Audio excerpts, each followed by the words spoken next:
Okay, hi. So this is a very long overdue update. So basically I'm trying to summarize everything that has happened since the end of March all the way till the end of April, so a whole month of stuff.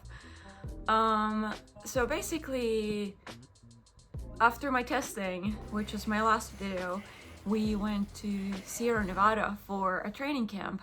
So that was a 3-week altitude training camp, and we went there at the end of March, settled in, and it was a pretty big surprise to us that there was a lot of snow there and more was coming.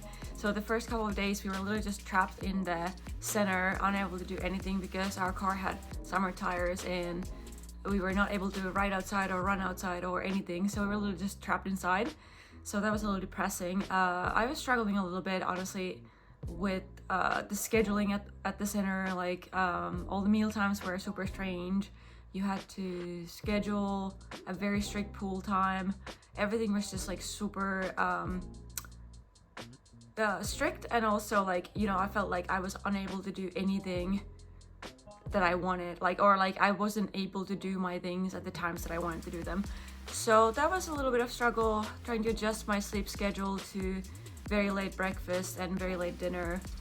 I wasn't feeling super well at the beginning, and then when I finally started feeling like, okay, like fine, like I'm giving in, like I'm going to be okay, I rolled my ankle, and this was about 2 weeks before my race in Valencia.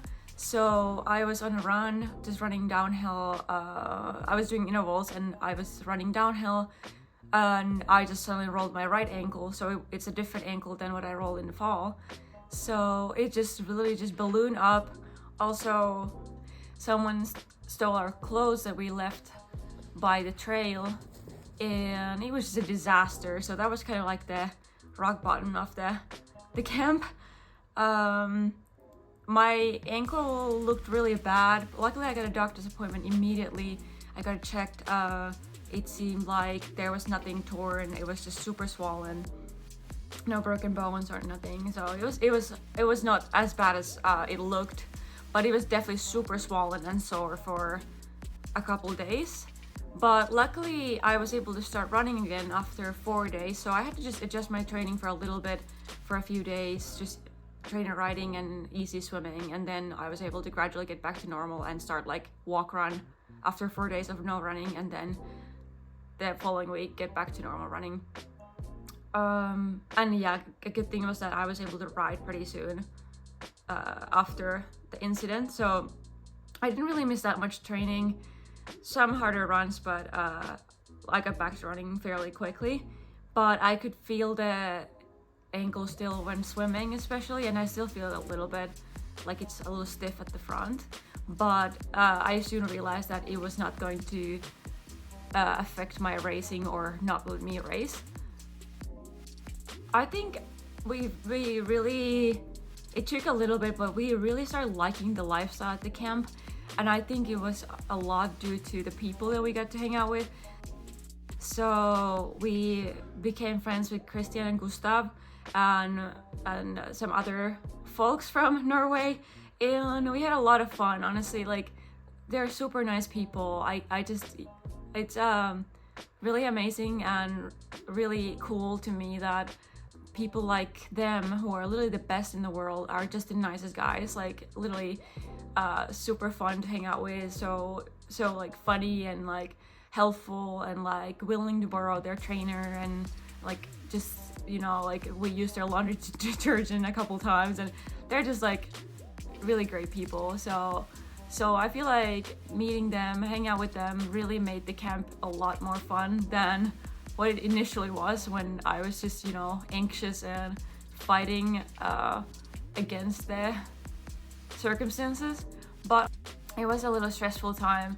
We traveled down to Valencia on Monday, so the race was on Sunday, and we went down there, and I think there were just a lot of variables, a lot of stress during that week. I did not feel good. I felt very under recovered from the camp, both mentally and physically, because I'd been going hard for 3 weeks straight, and then at the end of the camp I was really tired. So I felt like I didn't recover and I didn't have the desire to race, and I was really trying to come around and get that feeling that I'd get excited. But I was not able to bounce back as I hoped. Also, I couldn't sleep in Valencia. There was a lot of stress about where to train. All the days were just busy, like driving to places, getting stuck in traffic. And then the race day came and I just felt really flat, like just totally flat. My swim start was a little bit of a disaster, but I finally got on a group and I was like, okay, like I'm in a group, so that means that I'm not doing that bad.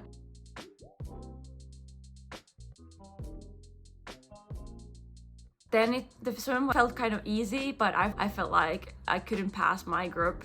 Like it would have taken me a lot more effort to pass everyone in the group. So I swam with that group till the end. Later I learned that I swam exactly 30 minutes, which was very disappointing because I felt like I had at least like a 28-minute swim in me. But T1 was a little bit of a disaster, kind of rusty. I couldn't get the stuff in my pockets. I was just kind of like scrambling. I started the ride and I felt like I didn't have anything in me.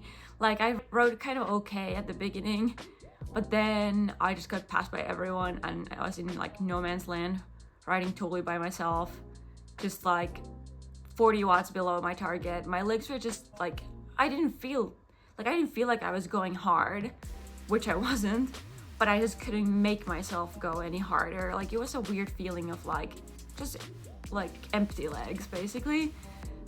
It was super embarrassing and I was contemplating whether or not I should finish, and then I kind of just decided to ride it in at least. And at the end I took a wrong turn and I had to go back, and it was just so like everything was just going wrong.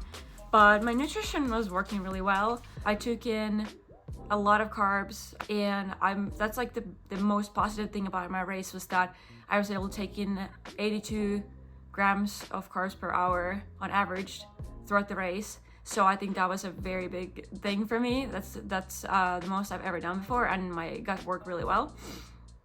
But yeah, so I finished the bike, and literally T2 was a disaster as well because the dismount line came sooner than I thought, so I couldn't get out of my shoes, and I had to literally stop and just like get my foot out and then continue.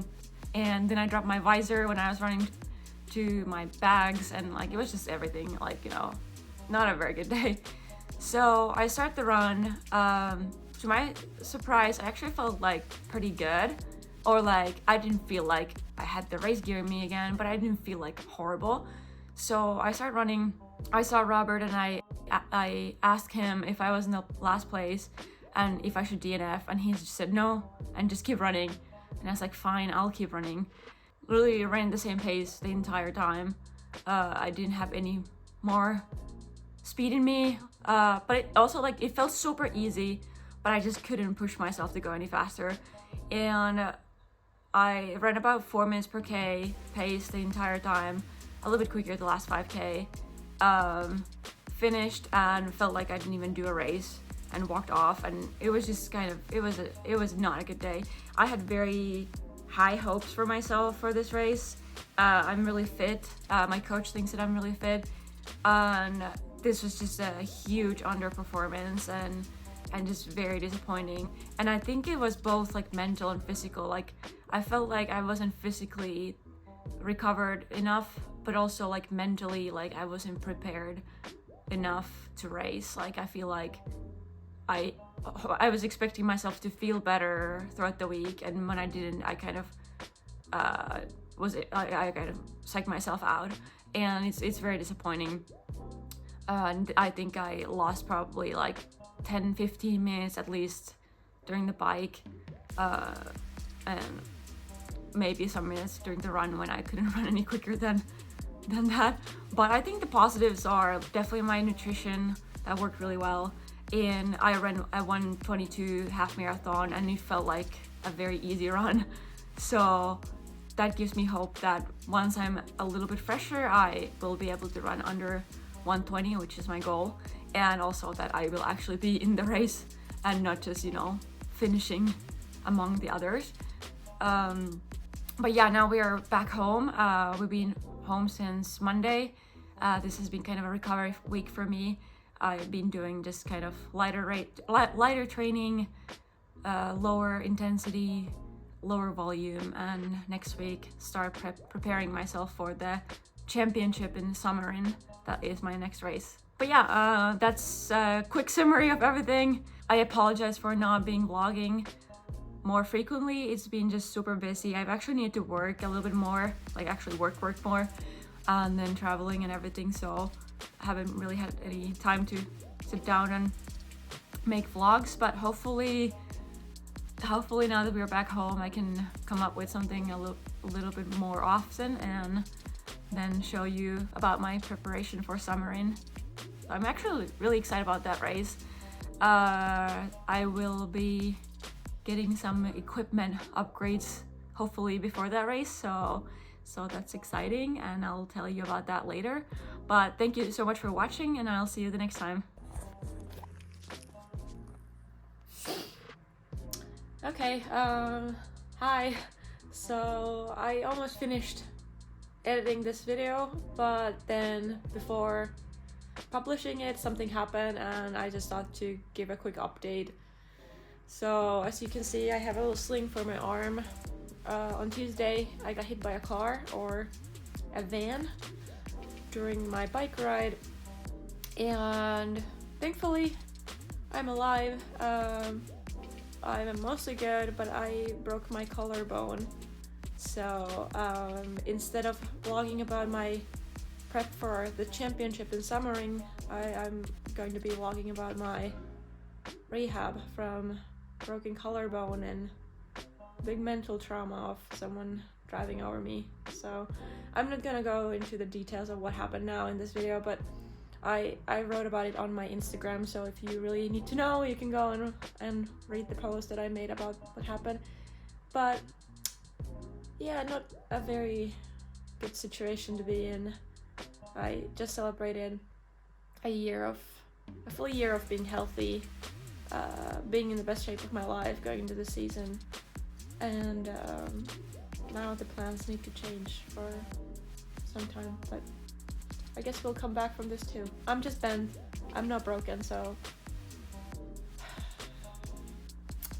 the comeback will be always bigger and stronger than the setback. So we'll see you the next time.